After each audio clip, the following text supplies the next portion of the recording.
Good morning and welcome to our meditation group at Blessed Sacrament. Today is Tuesday, and the question love to begin for our meditation group is, how does prayer and meditation make us fully human, fully alive? I'd like to begin this morning with an apology. I'm sorry about so many comments over the weekend. However, I am delighted to be here with you, and I have really done some soul searching. And the beautiful thing about prayer and meditation is you can do it anywhere. You can do it in your home. You can do it out in nature. You can do it in your offices. As Father Keating says, we just sit down and give this time to God. So if you're new to the program is always a 3-part meditation to build a little contemplative community in Hollywood. The first part always begins with a little source of inspiration. This morning, I'm delighted to be using something Pope Francis just recently sent to all of us. The second part is the heart of the program, where we sit down and meditate for 20 minutes in silence. And the third part is we conclude, rather than jumping up and moving right into your day, it's always good to take a few moments. And one of the things St. Ignatius, who founded the Jesuits, really believed in with all of his mind, his heart, his soul, was the importance of what he called the daily examen, where we look at those areas in our recent past where we experienced God or where we may have missed God. We move to a place of gratitude and ask God to help us move towards the direction of his heart, connecting our heart with God's heart. So without further ado, let's begin with a little inspiration from Pope Francis. In a recent article written in the National Catholic Reporter, where Pope Francis calls world leaders to eradicate poverty and hunger. I can't think of a more beautiful inspiration to begin our day. And from Rome, they write this from the National Catholic Reporter. Sustainable development in rural areas is key to making poverty and hunger a thing of the past. In an address to members of the International Fund for Agricultural Development's government, the Pope said that while achieving such a goal has been talked about for a very long time, there has not been enough concrete action. It is paradoxical that a good portion of the more than 820 million people who suffer from hunger and malnutrition in the world live in rural areas, are dedicated to food production, and are farmers, he said at the Council's opening session at the Rome headquarters of the United Nations Food and Agricultural Organization. The 2-day meeting of the organization was devoted to the theme, rural intervention and entrepreneurship. Pope Francis says, they live in precarious situations. The air is polluted, natural resources are depleted, rivers are polluted, soils are acidified. They do not have enough water for themselves or for their crops. Their sanitary infrastructures are very inadequate. Their houses are meager and defective.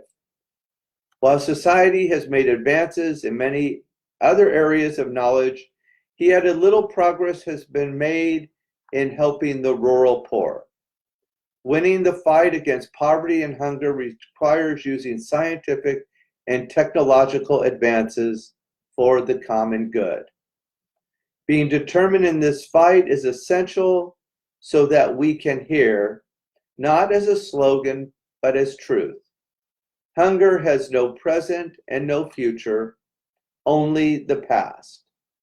He said in order to do this, we need the help of the international community, civil society, and all those who have resources. Responsibilities cannot be evaded, passed from one another, but must be assumed in order to offer concrete, real solutions. Finally, Pope Francis said that today's challenge cannot be resolved in isolation, occasionally or ephemerally, but instead requires a joint effort that affirms the centrality of the human person. Thank you, Pope Francis. That has been our pontiff's message since he stepped into office, the centrality of the human person. And the centrality of the human person becomes deepened through meditation, through this connection to the community. So as we move into the second part of the meditation, I invite you wherever you are, in your home, in your office, out on the streets, in SROs, in apartments, wherever you may be, you can do this practice of prayer and meditation. I just invite you to sit down in a quiet, comfortable place, and I invite you to unplug. I will set my timer for 20 minutes, so you don't even have to worry about that, and keep track of the time. So without further ado, let's begin. I invite you to close or lower the eyes, something that feels safe to you. Turn the gaze inwards. Take the attention to the breath. God is as close to us as this very air that we breathe, St. Augustine tells us. Quiet the mind. Take the attention to a sacred word. Repeat it several times, and then drop down into deep rest. We'll begin and end with the sound of the bell.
Gently bring your attention back to the room.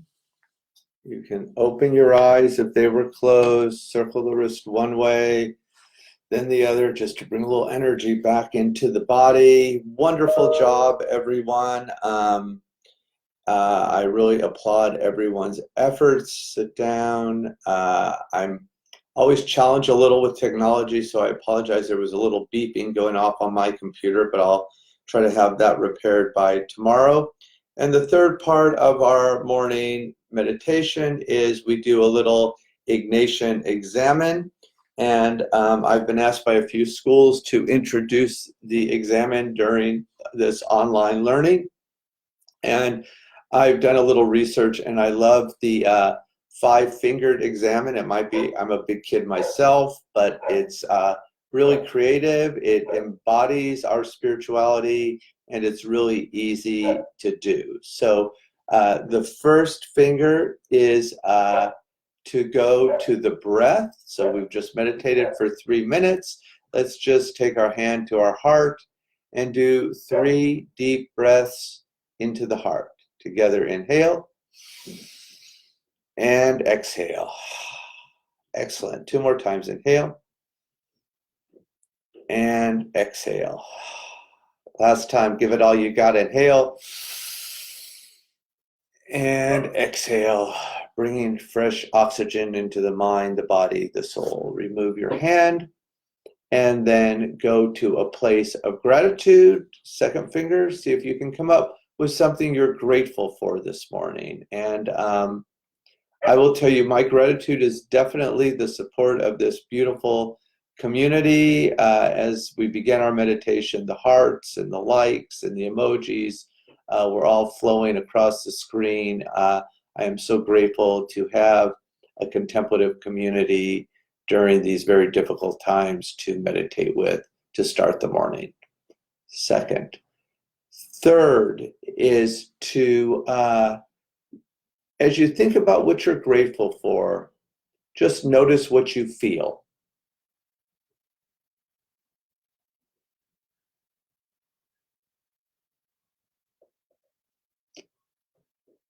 The fourth finger is prayer.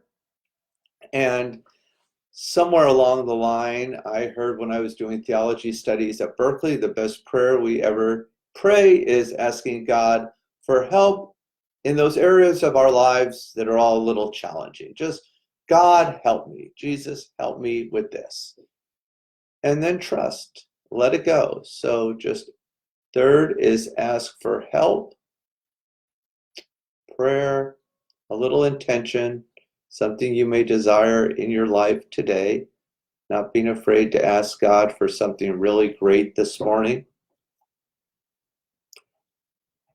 And then fifth is service, pay it forward. So when we get even a glimpse of the way God loves us unconditionally as we are in this moment, it is too much for any of us to contain. We just pay it forward. And Pope Francis gave us such a beautiful reflection this morning. When we come into that glimpse that we are really one humanity, it's very easy to pay it forward. Thank you for your flexibility, for tuning in with all of us for our morning meditation group in Hollywood, and have a beautiful rest of the day. God bless you.